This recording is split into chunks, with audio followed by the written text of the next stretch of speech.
નવા ચહેરાને તક આપવામાં આવશે તો ક્યાંક જૂના જોગીઓને ફરી રિપીટ કરવામાં આવશે। અત્યાર સુધી જે 6 થી 7 નામો જે જાહેર થયા છે તે રિપીટ નામ જાહેર થયા છે, ફરીથી રિપીટ થિયરી અહીંયા અપનાવવામાં આવી છે। ત્યારે હજુ પણ શંકા તોડાઈ રહી છે કે હવે જે નવા નામો જાહેર થશે એ રિપીટ હશે કે પછી નવા ચહેરાને તક આપવામાં આવશે। કારણ કે અત્યાર સુધી ચર્ચાઈ રહ્યું હતું કે નવા મંત્રીમંડળમાં નવા ચહેરાઓને તક આપવામાં આવશે, યુવાઓને તક આપવામાં આવશે, શિક્ષિત લોકોને તક આપવામાં આવશે। ત્યારે જે અત્યાર સુધી નામ સામે આવ્યા છે તેમાં રિપીટ થિયરી જોવા મળી છે। હવે નવા ચહેરા કોણ હશે તેની પર એક સવાલ જે સૌના મનમાં ચર્ચાઈ રહ્યો છે। સૌ કોઈની નજર આજે નવા મંત્રીમંડળના વિસ્તરણ પર ટકેલી છે। ક્યાંક ને ક્યાંક જે થિયરી રહી છે દાદા સરકારની કે છેલ્લી ઘડીએ સરપ્રાઈઝ આપવી, અત્યાર સુધી ચર્ચાઈ રહ્યું હતું કે જૂના જોગીઓના પત્તા કપાશે, પરંતુ આ પણ એક સરપ્રાઈઝ છે કે જૂના જોગીઓને રિપીટ કરવામાં આવ્યા છે। જે નામ સામે આવ્યા છે એ તમામ નામ રિપીટ છે, એટલે કે ફરીથી તેમને મંત્રીમંડળમાં સ્થાન આપવામાં આવ્યું છે। તો મહત્વના સમાચાર, નવા મંત્રીઓને કોલ આવવાના શરૂ થયા છે। કાંતિ અમૃતિયાને સત્તાવાર કોલ, નવા મંત્રીઓને ફોન આવવાનું શરૂ થઈ ચૂક્યું છે। તો કાંતિ અમૃતિયાને સત્તાવાર કોલ આવ્યો છે। કાંતિ અમૃતિયાને મંત્રીમંડળમાં સ્થાન મળી રહ્યું છે।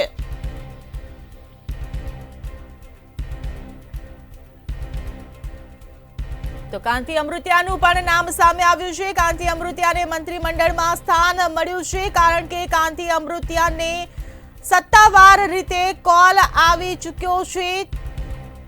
તો આ મહત્વના સમાચાર સામે આવી રહ્યા છે। નવા મંત્રીઓને ફોન આવવાનું હવે શરૂ થઈ ચૂક્યું છે। એક પછી એક નામના ખુલાસા થશે। ત્યારે અત્યારે જે નામ સામે આવી રહ્યું છે, કાંતિ અમૃતિયાનું નામ સામે આવી રહ્યું છે। કાંતિ અમૃતિયાને નવા વર્ષે નવા મંત્રીમંડળમાં સ્થાન મળશે, કારણ કે તેમને સત્તાવાર કોલ આવી ચૂક્યો છે, તેની પુષ્ટિ થઈ ચૂકી છે। એટલે કે કાંતિ અમૃતિયાને જવાબદારી સોંપવામાં આવશે। મંત્રીમંડળમાં તેમનું સ્થાન હવે નક્કી છે।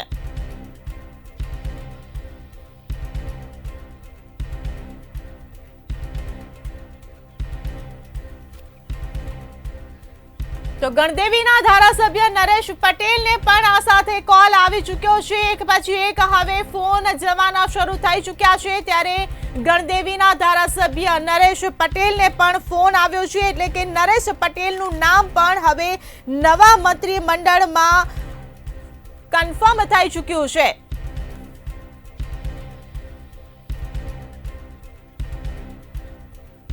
તો સંવાદદાતા કિંજલ બોરીસા આપણી સાથે લાઈવ જોડાઈ ગયા છે। જે કિંજલ, નવા મંત્રીઓને પણ હવે કોલ આવવાના શરૂ થઈ ચૂક્યા છે। કાંતિ અમૃતિયા અને નરેશ પટેલનું નામ સામે આવ્યું છે, શું કહેશો?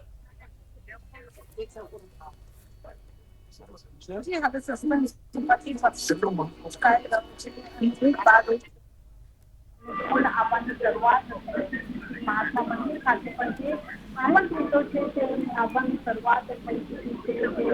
ફેમિલી છે, ફેમિલી છે, તમામ આવવાની શરૂઆત થઈ ચૂકી છે। જે આખરી ઓપ છે આપવામાં આવ્યો હતો તેને હવે બસ માત્ર ઘડીઓ ગણાઈ રહી છે।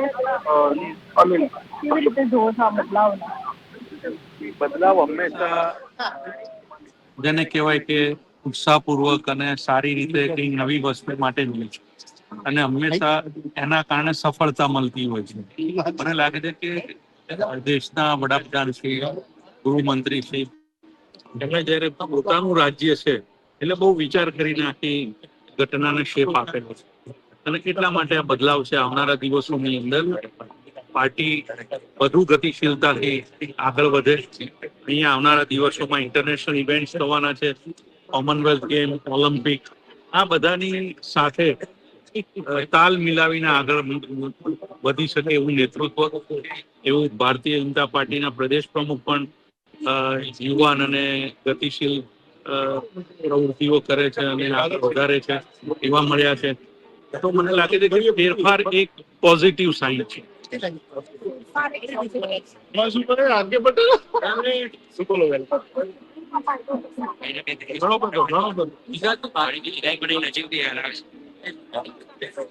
ઘણો બધો ફાયદો થવાનો છે. ઘણો અમને કોઈ આમાં હરીફાઈ જ નહીં લાગતું. ખુશી છે આપણને. અરે ડબલ ખુશી. કાલથી દિવાળી ચાલુ થાય છે અને આજે અમારી આ દિવાળી છે. મનથી વધારે કઈ ખુશી જોઈએ?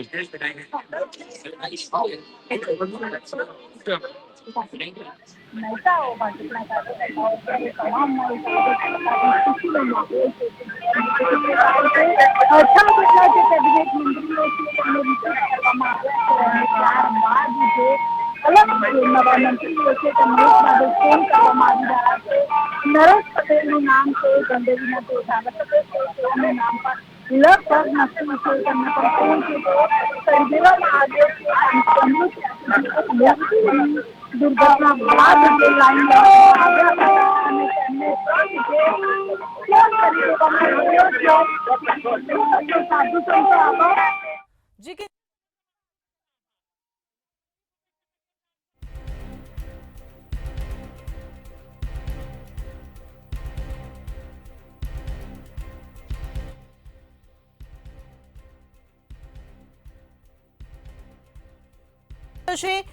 નવા મંત્રીઓને ફોન આવવાનું શરૂ થયું છે. આ સાથે જ ગણદેવીના ધારાસભ્ય નરેશ પટેલને પણ સત્તાવાર કોલ આવ્યો છે. એટલે કે કાંતિ અમૃતિયા અને નરેશ પટેલનું નામ પણ કન્ફર્મ થઈ ચૂક્યું છે. નવા મંત્રીમંડળમાં આ બંને ધારાસભ્યને સ્થાન મળી ચૂક્યું છે. બંને નેતાઓના નામ પર પસંદગીની મોહર લાગી ચૂકી છે, કારણ કે સત્તાવાર કોલ આવી ચૂક્યો છે. એટલે કે જે અધિરાયથી રાહ જોવામાં આવી રહી હતી, ત્યારે પ્રદ્યુમનસિંહ વાજાને પણ મંત્રીમંડળમાં સ્થાન મળ્યું હોવાનું સામે આવ્યું છે. કોડીનારના ધારાસભ્ય પ્રદ્યુમનસિંહ વાજાને કોલ આવ્યો છે. તો શપથ લેવા પ્રદ્યુમનસિંહ વાજાને આમંત્રણ અપાયું છે. તો કોડીનારના ધારાસભ્ય પ્રદ્યુમનસિંહ વાજાને સત્તાવાર કોલ આવી ચૂક્યો છે. તેમનું નામ પણ મંત્રીમંડળમાં કન્ફર્મ થઈ ચૂક્યું છે.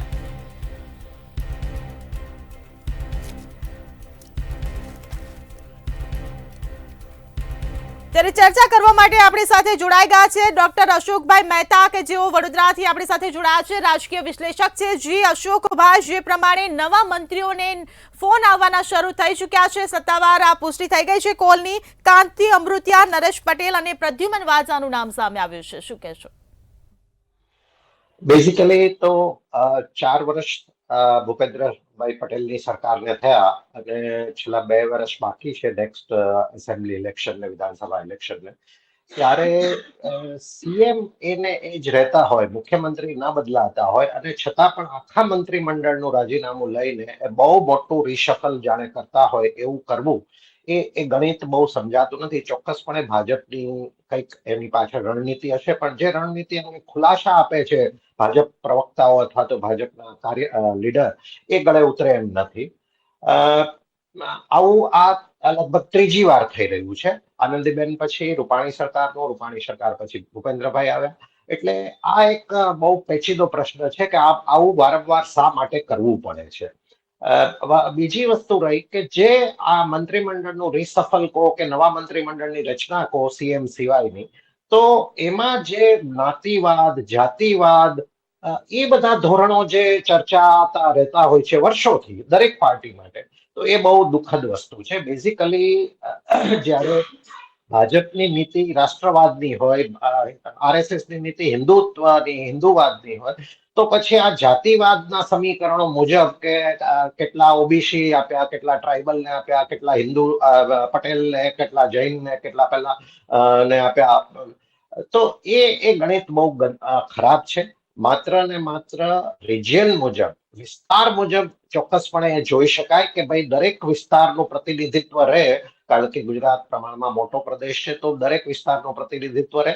બીજી એક ક્રાઇટેરિયા એ હોવો જોઈએ કે જે લોકો પ્રમાણમાં શિક્ષિત છે, ટેકનોક્રેટ છે, વિષયના નિષ્ણાત છે અને જે લોકો પાર્ટીમાં સ્થિર છે, ઘણા વર્ષથી સ્થિર છે.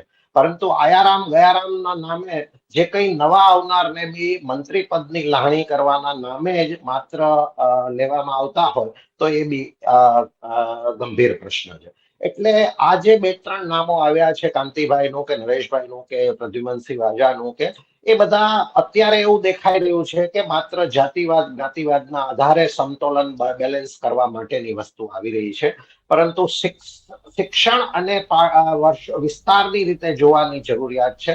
અને એ અંગે ભાજપ નેતાગીરી હવે ધ્યાન આપે તો સારું છે, કારણ કે 30 વર્ષથી ભાજપની એકઅથ્થુ સરકાર રહી છે, મોટી બહુમતીની સરકાર રહી છે, છતાં પણ હવે પ્રજાનો વિશ્વાસ ધીમે ધીમે તૂટી રહ્યો છે. નિરાશા હતી અત્યાર સુધી, નિરાશામાંથી હવે આઘાતમાં જઈ રહી છે પ્રજા. અને ચોક્કસપણે સારું મંત્રીમંડળ, સારું પાર્ટીએ કામગીરી બતાવવી પડશે. માત્ર પાર્ટીના કાર્યક્રમોમાં જ છેલ્લા વર્ષોથી 10-15 વર્ષથી અમે જોઈએ છીએ કે પાર્ટી લીડરશિપ, ચૂંટાયેલા પદાધિકારીઓ કે નેતાગણ માત્ર ને માત્ર કાર્યક્રમો, કોઈ ને કોઈ કાર્યક્રમોમાં જ પાર્ટીના કાર્યકરોને બિઝી રાખે છે, અને એમાં સરકારી તંત્રનો બી ગેરઉપયોગ થતો હોય છે, અને લોકોને હાડમારી વધતી જાય છે. ઓફકોર્સ ભીડ ભેગી થાય એનાથી પ્રજામાં સુખાકારી છે કે વિકાસ થયો છે એવું ચોક્કસપણે ના માની શકાય. એટલે હવે એ મોડ્યુલ જૂનું થઈ ગયું. જ્યારે ભાજપને સત્તા પર આવવા માટે એ બધું જરૂરી હતું, પણ જી આપને અટકાવવા માંગીશ. મહત્વના સમાચાર સામે આવી રહ્યા છે. નવા મંત્રીઓને જે કોલ આવ્યો છે, અમરેલીના ધારાસભ્ય કૌશિક વેકરિયાને પણ કોલ આવ્યો છે. મંત્રી પદના શપથ લેવા માટે કૌશિક વેકરિયાને આમંત્રણ આપવામાં આવ્યું છે, એટલે કે કૌશિક વેકરિયાનું પણ મંત્રીમંડળમાં સ્થાન હવે નક્કી થઈ ચૂક્યું છે. નવું બીજું પણ નામ જે સામે આવ્યું છે, જીતુ વાઘાણીને પણ સત્તાવાર કોલ આવ્યો છે. તો મંત્રી પદના શપથ લેવા માટે જીતુ વાઘાણીને પણ આમંત્રણ આપવામાં આવ્યું છે. તો આજે નામો પર જે ચર્ચા હતી, દર્શનાબેન વાઘેલાને પણ સત્તાવાર કોલ આવી ચૂક્યો છે. તો મહિલા તરીકે એક મહિલા ધારાસભ્યનું જે નામ ચર્ચાઈ રહ્યું હતું, દર્શના વાઘેલાનું પણ હવે કન્ફર્મ થઈ ચૂક્યું છે મંત્રીમંડળમાં સ્થાન. દર્શનાબેન વાઘેલાને સત્તાવાર કોલ આવી ચૂક્યો છે. જીતુ વાઘાણીને પણ સત્તાવાર કોલ આવી ચૂક્યો છે. આ તમામ નામો પર સૌ કોઈની નજર હતી, કારણ કે તમામ નામ ચર્ચામાં રહ્યા હતા કે નવા મંત્રી તરીકે તેમને સ્થાન આપવામાં આવશે. તો અશોકભાઈ આપણી સાથે જોડાયેલા છે. જી અશોકભાઈ, જીતુ વાઘાણી અને દર્શના વાઘેલાને પણ સત્તાવાર કોલ આવી ચૂક્યો છે. અર્જુન મોઢવાડિયાને પણ કોલ આવ્યો. અગેન જે રીતે વાત થઈ કે અર્જુનભાઈ મોઢવાડિયા વર્ષોથી કોંગ્રેસમાં હતા, છેલ્લા 2 વર્ષથી ભાજપમાં આવ્યા છે. કોંગ્રેસ પ્રત્યેની નાખુશીને કારણે ભાજપમાં આવ્યા છે, કોઈ વિચારધારાને લીધે ભાજપમાં નથી જોડાણા. અને આ રીતે ભાજપના અનેક સંનિષ્ઠ કાર્યકરો, અનેક સંનિષ્ઠ નેતાઓ જે હતા વર્ષોથી, એમને તક આપ્યા સિવાય આ રીતે જે બીજી પાર્ટીમાંથી માત્ર ને માત્ર જેને કહેવાય કે ભાંગફોડ કરીને લેવામાં આવ્યા છે, એ લોકોને લેવામાં આવે તો એ ભાજપ માટેનું મોરલ તોડશે અને બીજી પાર્ટીઓને બી નુકસાનકારક થશે. અર્જુનભાઈ મોઢવાડિયા ચોક્કસપણે સારા લીડર હતા, કોંગ્રેસમાં સારા વિચારસરણી વાળા હતા, પરંતુ માત્ર પદ માટે પક્ષ પલટો કરી અને નવા પક્ષમાં મંત્રી પદ આપવામાં આવે તો એ યોગ્ય નથી. ભાજપના અનેક નેતાઓ જે વર્ષો સુધી પોતાની પ્રતિભા જાળવી શક્યા હતા, પણ છેલ્લા અમુક વર્ષોથી જે સેન્ટ્રલ લીડરશિપ, જે એક જાતની ઓટોક્રેટિક અથવા તો એકઅથ્થુ અથવા તો એક પર્સન સેન્ટ્રિક જે ભાજપમાં થઈ રહ્યું છે છેલ્લા 10 વર્ષથી, તો એને કારણે ઘણા બધા ભાજપના second generation, third generation leadership પોતાની પ્રતિભા જાળવી શક્યા નથી, અથવા તો પોતાની પ્રતિભા મુજબ કામગીરી કરી શક્યા નથી. આ દુઃખની વાત છે, કારણ કે સેકન્ડ જનરેશન, થર્ડ જનરેશને જોવું જ જોશે. માત્ર એક વ્યક્તિ હસ્તકની ઇમેજ બનાવવા માટે બાકી બધી લીડરશિપને પોતાના હોમ સ્ટેટમાં, પોતાના ગ્રાઉન્ડ પર જો પોતાની પ્રતિભા વિકસાવિત અથવા તો પોતાની લીડરશિપ વર્ચ્યુ ની તક ના મળે અને એમને દરેક વખતે કોઈકના શેડો હેઠળ જ રહેવાનું રહેતું હોય, પડછાયામાં જ રહેવાનું રહેતું હોય, અને માત્ર ને માત્ર લોકોની ભાષામાં ભક્તિ જ કરવાની હોય, સેન્ટ્રલ લીડરશિપની યશમેન તરીકે જ રહેવાનું હોય, તો એ ગંભીર વિષય છે. એટલે ચોક્કસપણે શક્તિશાળી સેન્ટ્રલ લીડરશિપ હોય, પરંતુ નીચેની લીડરશિપ બી રાજ્ય સ્તરની કોર્પોરેશનની એ બધી પ્રતિભાઓ પોતાની લીડરશિપ મુજબ કામગીરી કરવી જોઈએ. પરંતુ અત્યારે દુઃખની વાત એ થઈ ગઈ છે કે સામાન્ય તાલુકાની ચૂંટણી હોય કે પંચાયતની ચૂંટણી હોય કે કોર્પોરેશનની ચૂંટણી, અરે ઇવન સ્ટુડન્ટ યુનિયનની ચૂંટણીઓ હોય છે તો બી મોદીના ફોટા સાથે એ ચૂંટણી લડાતી હોય છે. તો આ ખૂબ ગંભીર વિષય છે. એટલે જ્યાં સુધી અર્જુનભાઈની વાત છે, વ્યક્તિ તરીકે બરાબર છે, પરંતુ ભાજપમાં બી એવા સારા વ્યક્તિઓ ઘણા જ છે, પ્રતિભા સંપન્ન છે, પરંતુ એમને તક નથી મળી. જી બિલકુલથી અશોકભાઈ, નવા નામ પણ સામે આવ્યા છે. રીવાબા જાડેજા અને પીસી બરંડાને પણ સત્તાવાર કોલ આવી ચૂક્યો છે. શપથ ગ્રહણ માટે તેમને પણ આમંત્રણ આપવામાં આવ્યું છે. તો પીસી બરંડાને પણ સત્તાવાર કોલ, શપથ ગ્રહણ કરવા પીસી બરંડાને આમંત્રણ અપાયું. રીવાબા જાડેજા જામનગરથી ચોક્કસપણે આશાસ્પદ મહિલા લીડરશિપ છે. ઓફકોર્સ ત્યાંના સંસદ સભ્ય પૂનમબેન માડમ જોડે કદાચ થોડાક મનભેદ હતા, હજી પણ હોઈ શકે, પરંતુ રીવાબા સારા વ્યક્તિ છે. પરંતુ માત્ર ને માત્ર એ જ વિષય છેવટે આવે છે કે કોઈ બી વ્યક્તિ જે પોતે પ્રતિભા સંપન્ન છે, સમર્થ છે, શક્તિશાળી છે, પરંતુ એ કેટલી હદે પોતાનો વિચાર અથવા તો કામગીરી રજૂ કરી શકશે.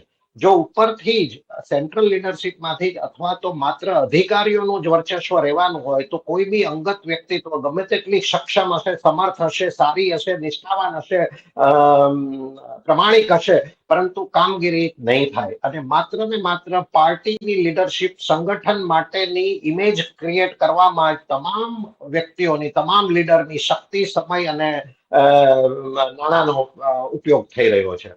એટલે આ ખૂબ અગત્યની વસ્તુ છે. ગુજરાતમાં 2027માં જો ખરેખર સારી વાપસી કરવી હોય ભાજપે, તો ચોક્કસપણે પ્રમાણિક, નિષ્ઠાવાન, સમર્થ, સક્ષમ વ્યક્તિઓએ એક સારું ટીમ વર્ક કરીને બતાવવું પડશે. સેન્ટ્રલ લીડરશિપ એની જગ્યાએ છે, એ લોકોએ પોતાનું રાજકીય કેરિયર ભોગવી લીધું છે. હવેના સમય માટે સેકન્ડ થર્ડ જનરેશને ચોક્કસપણે શરમ સંકોચ રાખ્યા વગર, ચોક્કસ આદર, રિસ્પેક્ટ જુદી વસ્તુ છે, પરંતુ પોતાની ક્ષમતા મુજબ સાચા કામગીરી માટે, પ્રમાણિક કામગીરી માટે પોતાનો મત આપવો પડશે અને પોતાની રીતે કામગીરી બતાવવી પડશે. જી બિલકુલથી અશોકભાઈ, અત્યાર સુધી જે નામો સામે આવ્યા છે તેમાં જોઈ શકાય છે કે સૌરાષ્ટ્રને વધુ તક મળી રહી છે. સૌરાષ્ટ્રમાં અત્યારે છેલ્લા થોડાક વર્ષોથી વિજયભાઈ રૂપાણીના ડિવાઇસ પછી, નિધન પછી, અને અમુક અંશે સૌરાષ્ટ્ર મોટો વિસ્તાર છે. થોડે ઘણે એવું કહી શકાય કે ખુમારી વાળો વિસ્તાર છે. ત્યાંની પ્રજા કોઈક વાર જો હટ લઈ લે તો ત્યાં જેને કહેવાય ફેન્સિંગ પર બેઠેલા મતદાતાઓ છે, એટલે મોટો જુવાળ ક્રિએટ કરી શકે. એટલે સૌરાષ્ટ્રને કદાચ અત્યારે વધારે પ્રતિનિધિત્વ આપીને સૌરાષ્ટ્રની પ્રજાની સિમ્પથી વધારે મેળવવાનું અથવા તો સૌરાષ્ટ્રની પ્રજા પ્રત્યે થોડો હોલ્ડ વધારવાની કોશિશ થઈ રહી છે. સૌરાષ્ટ્રમાં ક્ષત્રિય અને પટેલ પેલું છે જ વર્ચસ્વ, પરંતુ મેં પહેલા જેમ કહ્યું કે એ જ્ઞાતિવાદને કોરાણે મૂકીને જ કોઈ બી પક્ષે પોતાની સરકાર બનાવવી પડશે. માત્ર જ્ઞાતિના સમીકરણોને આધારે જો કોઈની પસંદગી કે નાપસંદગી થતી હોય તો એ બહુ ગંભીર વિષય છે. એટલે સૌરાષ્ટ્રને અત્યારે થોડુંક પ્રતિનિધિત્વ વધારે મળશે, અને કદાચ અત્યારે સૌરાષ્ટ્રનું પ્રતિનિધિત્વ થોડું ઓછું બી છે, એટલે સૌરાષ્ટ્રમાંથી થોડું વધશે. જી બિલકુલથી જ્ઞાતિ સમીકરણોની જે વાત થઈ રહી છે, જી અશોકભાઈ, આપ અમારી સાથે જોડાયેલા રહેજો. મોઢવાડિયાને શપથ લેવા માટે આમંત્રણ આપવામાં આવ્યું છે. અર્જુન મોઢવાડિયાને પણ કોલ આવ્યો છે શપથ ગ્રહણ કરવા. પીસી બરંડાને પણ આમંત્રણ આપવામાં આવ્યું છે. તો એક પછી એક નામોના ખુલાસા થઈ રહ્યા છે. પીસી બરંડા કે જેઓ અરવલ્લીના ભિલોડાના ધારાસભ્ય છે, તેમને પણ કોલ આવી ચૂક્યો છે. કાંતિ અમૃતિયાને પણ સત્તાવાર કોલ આવી ચૂક્યો છે. તમામને શપથ ગ્રહણ કરવા માટે આમંત્રણ આપવામાં આવ્યું છે. તો નવા મંત્રીમંડળમાં નરેશ પટેલને પણ સ્થાન મળ્યું છે. નરેશ પટેલ કે જેઓ ગણદેવીના ધારાસભ્ય છે. ભારતીય જનતા પાર્ટી તો ખાસ કરીને શીર્ષ નેતૃત્વનો હું આભાર માનું છું. અત્યારે જ અમારા પ્રદેશ અધ્યક્ષ આદરણીય જગદીશભાઈનો ફોન હતો અને મંત્રી તરીકેનો સમાવેશ થાય એ પ્રકારનો મને એમણે મેસેજ આપ્યો છે. હું ફરીવાર ભારતીય જનતા પાર્ટીનો આભાર માનું છું કે મને ફરીવાર જવાબદારી આપવામાં આવી. તો મંત્રીમંડળમાં પ્રફુલ્લ પાનસેરિયાને ફરી સ્થાન મળ્યું છે. કુંવરજી બાવળિયા પણ ફરીથી મંત્રી બનશે. તો એક પછી એક જે નામો સામે આવી રહ્યા છે, કનુ દેસાઈને પણ મંત્રીમંડળમાં યથાવત રાખવામાં આવી રહ્યા છે.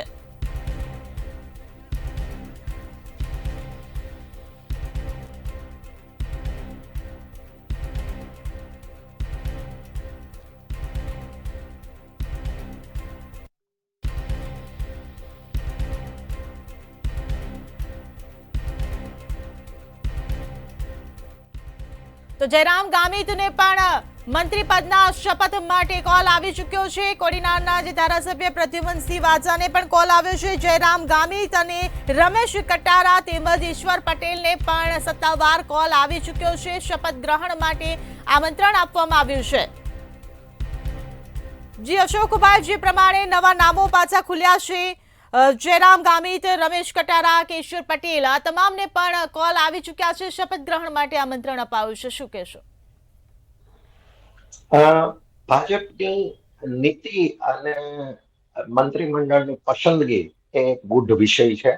ખરેખર આમાંના ઘણા નામો કે જે ખાસ કોઈ પોતાનું વર્ષોની કેરિયર પછી પોતાની આગવી પ્રતિભા કે પોતાની આગવી ઓળખ ઉભી નથી કરી શક્યા, માત્ર પાર્ટીના બેનર અને પાર્ટીની લીડરશિપ કે જેમાં લીડરશિપમાં એક બે નામ જ મોદી, અમિત શાહ વગેરેના પર જ પોતે ચૂંટણી જીતતા હોય છે, ધારાસભ્ય બનતા હોય છે કે સંસદ સભ્ય બનતા હોય છે. એટલે અમુક અંશે આ જે મંત્રીમંડળની પસંદગી અને આપણે અમે રાજકીય વિશ્લેષક તરીકે કે પાર્ટી ના પહેલા તરીકે જે બી વિચાર વિમર્શ કરીએ, પરંતુ આ ગણિત ખરેખર અગમ્ય છે, અકળ છે કે કઈ રીતે આ પસંદગી થાય છે. અને આમાંનું એક પરિબળ માત્ર ને માત્ર એ છે કે યશમેન રે સંપૂર્ણ કયામાં રહે, સંપૂર્ણ સરકારની અને લીડરશિપની વાહવાહી કરે અને પ્રજામાં એવું એક ઇમેજ ઉભી કરે, પ્રજામાં ભાજપના માટે સંગઠન માટે કાર્ય કરતા રહે. ગવર્નન્સના કામ ભલે નબળા થાય, સરકારના કામ ભલે નબળા થાય, પણ પાર્ટી માટેની વફાદારી અને પાર્ટી માટે ના કામ કરતા રહે, ભીડ ભેગી કરી શકે એવા લોકોની પસંદગી થતી હોય એવું ચોક્કસપણે છે, અમુક અપવાદ બાદ કરતા. અને એને કારણે જે છેલ્લા વર્ષોથી પાર્ટી મજબૂત થઈ છે ગુજરાતમાં, સંગઠન મજબૂત થયું છે, કદાચ સીટો બી વધી છે, પરંતુ ગવર્નન્સ જે જે સરકાર 30 વર્ષથી એક સતત સત્તામાં છે અને મોટી મહેનત, પરંતુ જે ગવર્નન્સ કહેવાય એ ગવર્નન્સ સુધર્યું નથી, કદાચ બગડ્યું છે. અને એ ગવર્નન્સના પાયામાં જે ત્રણ મહત્વની બાબતો હોય, શિક્ષણ, આરોગ્ય અને હાઉસિંગ, એ ત્રણેયમાં ખૂબ ખરાબી થઈ છે. સુધરવાની તો વાત બાજુએ રહી. ઓફકોર્સ જે થોડા ઘણા સારા કામો થયા હશે, પરંતુ જે 30 વર્ષના સતત શાસન પછી અથવા તો છેલ્લા 15 વર્ષના કે જે આ ડબલ એન્જિન સરકારની વાતો કહેવામાં આવે, ટ્રિપલ એન્જિન, તો શપથ ગ્રહણ કરવા મનીષા વકીલને આમંત્રણ આપવામાં આવ્યું છે. તો વડોદરાના ધારાસભ્ય મનીષા વકીલને સત્તાવાર કોલ આવ્યો છે. આ સાથે જ વાવના ધારાસભ્ય સ્વરૂપજી ઠાકોરને પણ સત્તાવાર કોલ આવી ચૂક્યો છે. શપથ ગ્રહણ માટે તેમને પણ આમંત્રિત કરવામાં આવ્યા છે.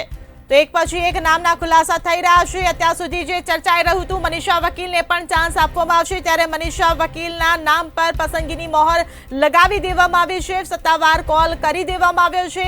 ત્યારે હવે મનીષા વકીલ પણ મંત્રીમંડળમાં સ્થાન પામશે. શપથ ગ્રહણ કરવા માટે તેમને આમંત્રણ અપાઈ ચૂક્યું છે. આ સાથે જ વાવના ધારાસભ્ય સ્વરૂપજી ઠાકોરને પણ સત્તાવાર કોલ આવી ચૂક્યો છે. શપથ ગ્રહણ કરવા માટે સ્વરૂપજી ઠાકોરને પણ આમંત્રણ અપાયું છે.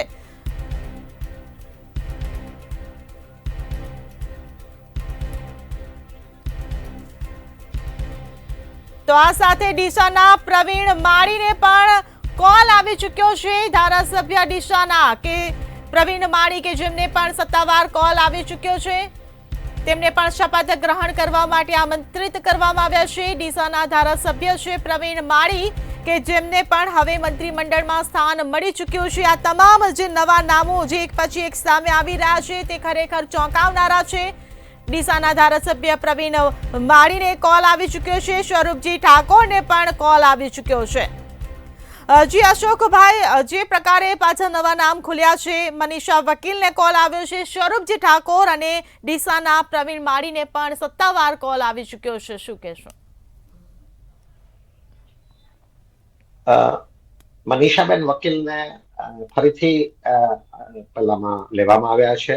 છેલ્લે એ હતા, પછી આ 3 વર્ષથી નહોતા મંત્રીમંડળમાં. મનીષાબેન વકીલ મહિલા સિવાય શિક્ષિત બી છે અને પ્રમાણમાં વડોદરાના રાજકારણમાં બિન વિવાદાસ્પદ રહ્યા છે. કોઈ જૂથવાદમાં મોટો અથવા તો વધારે કાંઈ નથી.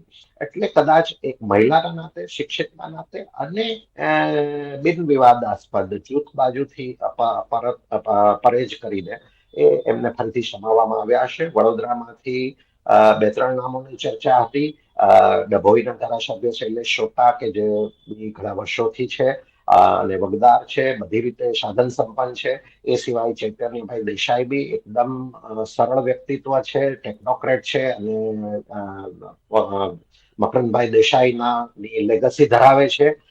એ સિવાય કેયુર રોકડિયા કે બીજા નામો હતા, પરંતુ એક નામો ઉપર તો સર્વસંમતિ થાય એવી ચાન્સીસ ઓછા હતા.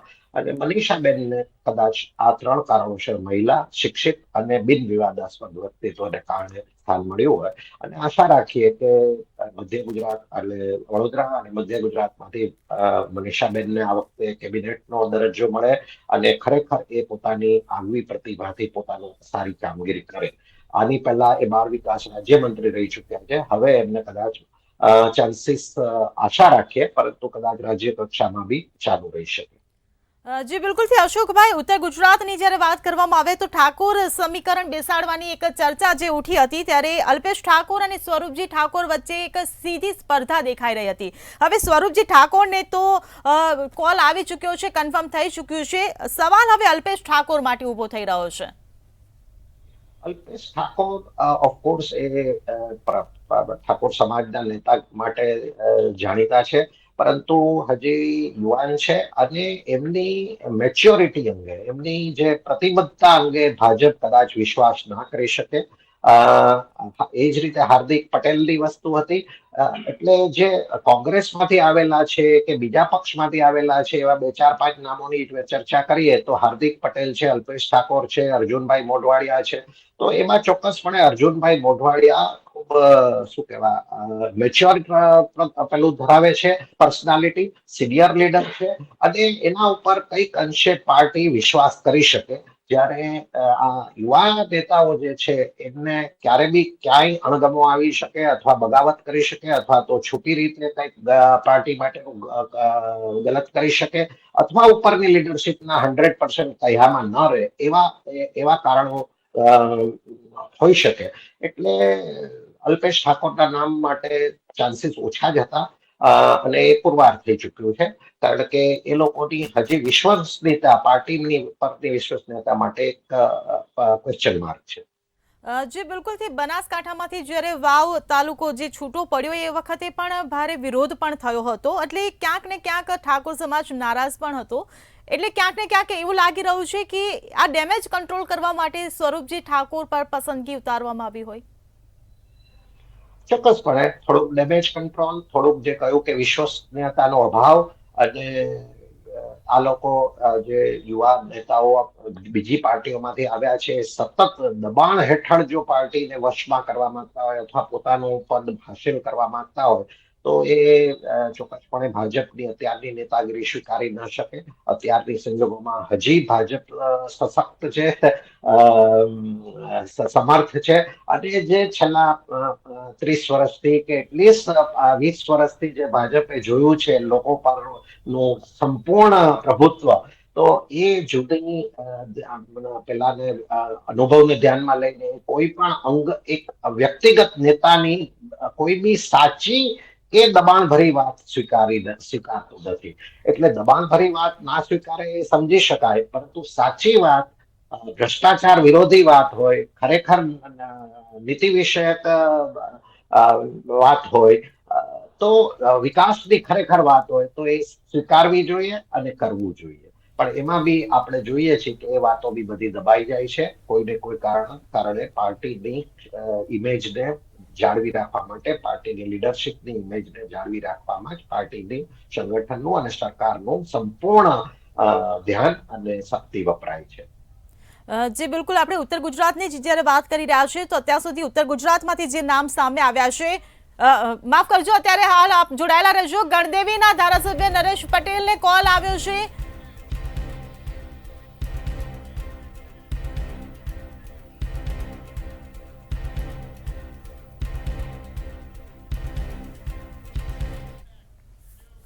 તો નવા મંત્રીમંડળના વિસ્તરણની પળે પળની અપડેટ અમે આપના સુધી પહોંચાડતા રહીશું, પરંતુ હાલ રોકાઈશું એક વિરામ.